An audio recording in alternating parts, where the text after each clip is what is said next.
people that I know, in my family, it seems like it requires a lot of energy and in an odd way. I was always out really late doing my music, and then I had all this work to do, and my major didn't really relate to what I was doing as far as my music went, so it was difficult. I can see why people are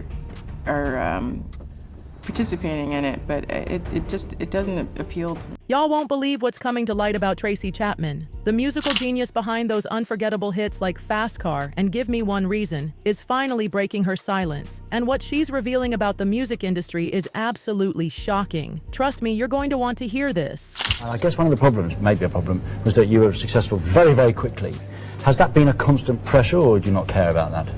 It was difficult. According to insiders, Tracy refused to partake in the so-called industry rituals, a dark, secretive side of the entertainment world. And it was shocking to be confronted with that kind of success so early. Now, here's where things get really interesting. Word on the street is that Chapman's unwavering commitment to her principles came with an astronomical price tag. I mean, we're talking serious industry blackballing here. Can you believe it? Was this some kind of calculated revenge for her refusing to play by their rules? The real tea is that this might have been the industry's way of punishing her for choosing authenticity over conformity. Speaking of disappearing acts, isn't it wild how some celebrities just vanish from the spotlight? Like, remember Daniel Day-Lewis? One minute he's collecting Oscars, the next he's living this totally normal life away from Hollywood. And don't even get me started on Michael J. Fox. My heart absolutely breaks knowing health issues forced him to step back.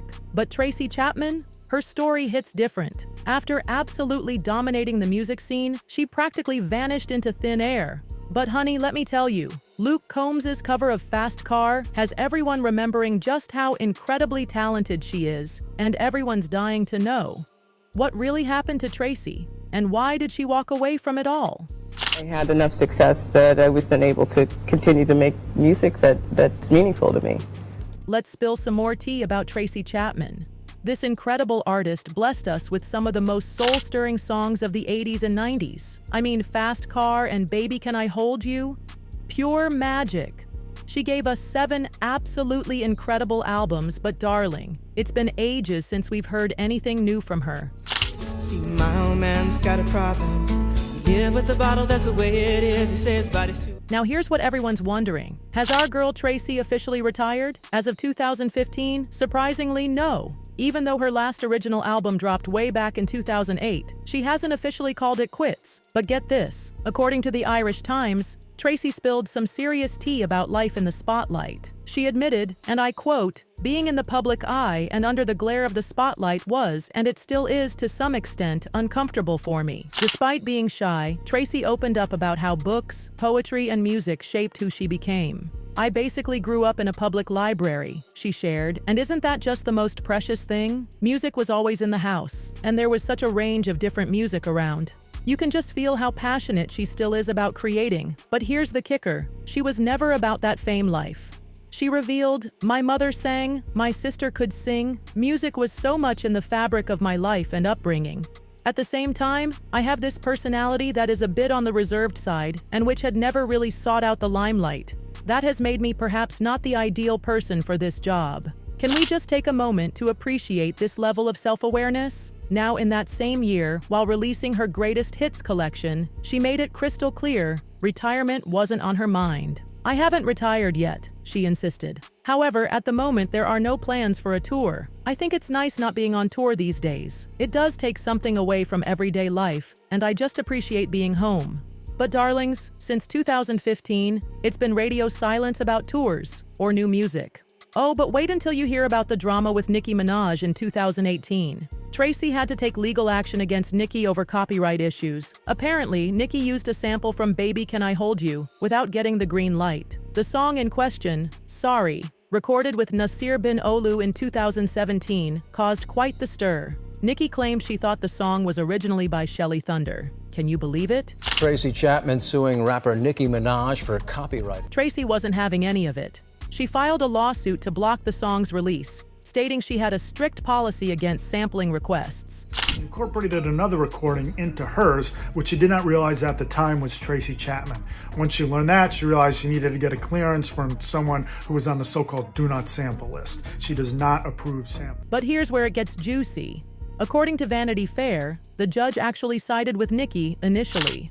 They said artists usually experiment with works before getting licenses, and that changing this practice would limit creativity and stifle innovation. But hold on to your seats, because in 2021, Tracy was awarded $450,000. Her statement through her representative was absolutely mic-dropping material. I was asked in this situation numerous times for permission to use my song. In each instance, politely and in a timely manner, I unequivocally said no. Apparently, Miss Minaj chose not to hear and used my composition despite my clear and express intentions. As a songwriter and an independent publisher, I have been known to be protective of my work. I have never authorized the use of my songs for samples or requested a sample. Now, let's talk about Tracy's incredible rise to fame. At just 24, can you believe it? This Ohio-born sensation dropped her self-titled debut album, and honey, it didn't just make waves, it caused a tsunami. We're talking chart toppers in the US, UK, Germany, and Canada. And Fast Car? That song wasn't just a hit. It became a cultural phenomenon, one of those timeless folk classics that just gets better with age. The album went 6 times platinum in the US. That's the kind of success most artists only dream about. All the songs I write from personal experience or from the experiences of other people that have touched my life. But here's the thing that makes Tracy so fascinating. While millions of fans feel this deep, spiritual connection to her soul-stirring music, she's always been more about the artistry than the spotlight. She's kept such a low profile that when she showed up at the 2024 Grammy Awards to perform Fast Car with country star Luke Combs, people absolutely lost their minds. And can you blame them? It's been radio silence since 2008, no new music, barely any public appearances. The performance was pure magic, and everyone's been dying to know more about her story. Once I was finished with all my work to do, go and play for the weekend, take my friends with me. Let me spill some lesser-known tea about the enigma that is Tracy Chapman. For someone who's achieved icon status, she's managed to keep her personal life incredibly private. And trust me, that's exactly how she wants it. But after that Grammy moment that had everyone talking, I've got some fascinating details about the woman behind the magic. Here's something that might surprise you. Despite Tracy's calm, gentle demeanor, her early life was anything but peaceful. Born in Cleveland, Ohio in 1964, she grew up in a single-parent household, and her mother, bless her heart, played such a pivotal role in nurturing her love for music. The sweetest part? Her mom gifted her very first instrument, a ukulele. But wait till you hear this. A neighborhood girl swiped it shortly after. Can you imagine? Life wasn't exactly a walk in the park for the Chapmans. Though Tracy's mom was incredibly supportive of her musical journey, things took a dark turn during her high school years when Ohio began integrating schools. What was meant to promote racial equality turned into a nightmare for young Tracy. She faced relentless bullying and brutal beatings from white students. In a heart-wrenching interview with Charlie Rose in 1996, she revealed something absolutely terrifying. A fellow student pulled a gun on her and told her to run. She found herself caught in what she described as a race riot. Just devastating. Prior, as a Black queer woman, Chapman would have almost zero chance of that achievement herself in country music. But thank heavens, this dark chapter eventually came to an end. Despite coming from humble beginnings, Tracy's incredible talent and determination earned her a scholarship to a prestigious boarding school in Connecticut during her teenage years. Finally, a chance to escape the violence and threats she faced in Ohio. On paper, it seemed like a dream come true for a young girl with big dreams. Not just in music, but she actually hoped to become a veterinarian too. Simply about people's lives, everyday things that people go through and work, dealing with growing up, things of that sort. But here's where it gets really interesting. At just 16 years old, Tracy channeled all her frustration and sense of injustice into one of her most powerful songs, talking about a revolution. Can you believe that? Such a young soul creating such a powerful anthem for change. It became this incredible hit from her debut album and remains one of her most iconic works. While studying at Tufts University, Tracy absolutely lit up the Boston folk scene. Her soulful performances in cafes and on street corners caught everyone's attention, including fellow student Brian Koppelman. Now, this is where fate stepped in. Brian mentioned her to his father, Charles Koppelman, a major player in music publishing. And darling, that connection changed everything. But wait, it gets better. Tracy then met Elliot Roberts, who became her first manager. And we're not talking about just any manager. This was the same genius who guided legends like Neil Young and Joni Mitchell. With his experience nurturing folk artists, he seemed perfect for helping Tracy's heartfelt, politically charged songs break into the mainstream, even during an era obsessed with synth-pop and hair metal. Sometimes a melody will strike me, or part of a melody, and I'll start with that. Sometimes I'll read something or overhear a conversation. But oh my heart, here comes the tragic part. Before recording her debut album, Tracy was set to work with legendary producer Alex Sadkin. But in a cruel twist of fate, Sadkin died in a car accident right before the project began. Can you imagine the devastation? They had to scramble and ended up recording with an unknown studio producer instead. Looking back in a 2008 interview with Sublime magazine, Tracy admitted, "Had that record come out, I wouldn't be talking to you today." But sometimes, magic happens when you least expect it. In 1988, Tracy got her big break in the most unexpected way. Picture this: Nelson Mandela's 70th birthday celebration at London's Wembley Stadium, broadcast worldwide. Tracy was just a newcomer on the lineup, not even sure when she'd perform. But then, drama. Stevie Wonder had technical issues with his electronic equipment and couldn't perform. The organizers, in a panic, turned to Tracy. Armed with just her acoustic guitar, she stepped up and delivered the most raw, heartfelt performance of the night. It was absolutely magical. The unexpected spotlight turned into her defining moment, with millions of new fans rushing to buy her debut album.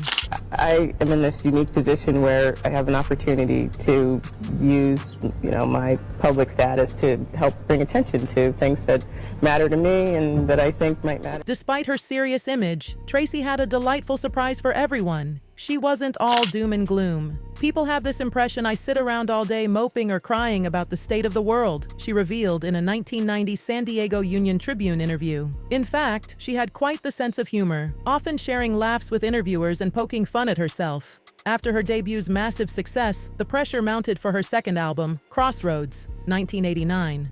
Though well received, it didn't quite match her debut's heights. Her third album, Matters of the Heart, 1992, struggled even more, reaching only 53 on Billboard. To change you in some way, but in the most essential way, no, I don't think that it changed me. But don't count Tracy out. After a 3-year break, she came roaring back with New Beginning in 1995. The hit single, Give Me One Reason, propelled the album to immediate success, going gold in its first week and eventually reaching 5 times platinum. A thought would come to me, and I'll start from there with some lyric idea. And then the song, it pretty much seems like it goes together once I've come up with a melody for the lyrics. Or while Tracy's always been open about her political views through her music, she's fiercely protective of her private life. "It's nice to know people appreciate the record," she told Rolling Stone in 1988, "but I'm just a really private person. If somehow I could walk around invisible when I'm not on stage." The story comes full circle with Luke Combs' 2023 cover of Fast Car, which topped the country charts and made Chapman the first Black woman to top country charts with a solo writing credit. Her rare 2024 Grammy performance with Combs sent her original version soaring on Spotify, proving that true talent never fades. Whether she's performing at the Grammys or living her quiet life, Tracy Chapman's legacy is immortal. As one fan beautifully put it, "Tracy Chapman has such a beautiful smile and seems like a genuinely gentle soul. I'm glad she didn't let the music industry chew her up, spit her out, and ruin her." That's all for today's deep dive into the fascinating world of Tracy Chapman. Until next time, goodbye. Next time, goodbye.